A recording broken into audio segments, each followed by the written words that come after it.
For our next contestant from Team Faculty, we've got Dr. Zhang, and he's going to help us take a closer look at chromatin modification in plant stem cells. So just remember, you see the tallest tree today on my slide. So this is a tree that Alex sent me, and there are a few dots here that are actually, you can probably see it, organisms that we normally refer to as humans. So at the time of discovery, this was the tallest tree in the world, and was about 370 feet tall. And since it was discovered, it grew a couple of feet taller still. It's probably around a couple thousand years old, and it's nowhere near the oldest tree discovered on Earth, which is 9,550 years old. Okay. So we don't work on trees exactly. We work on our opposites. It's very similar to trees.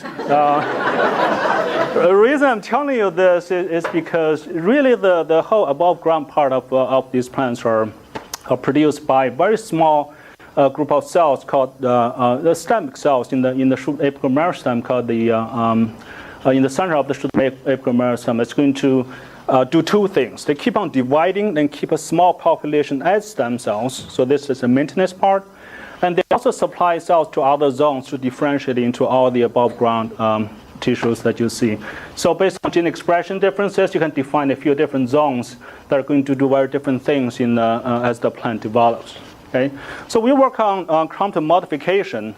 We came to realize that the modifications of chromatin probably plays a pretty important role in regulating the balance between this maintenance and the differentiation part. And the reason is, for example, this is a mutant that cannot trimethylate lysine 27 on histone H3.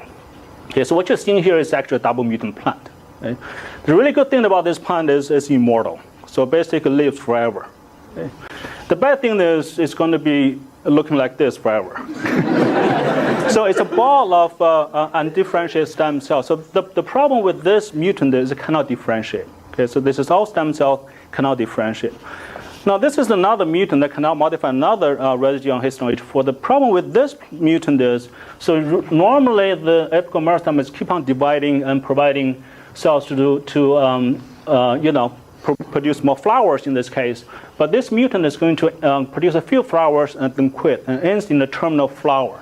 Okay? So developmentally speaking, the problem with that mutant is it cannot maintain the stem cell population.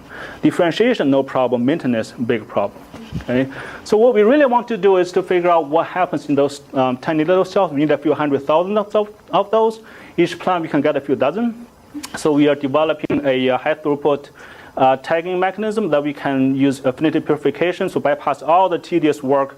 You just have to grind up the plant and then do an experiment, and you can figure out what's happening in the cells as they're being maintained and differentiated into lateral organs. Okay? So this is being done in corn, so we're looking at specifically these cells to figure out how they're maintained, how they transition from one state to another.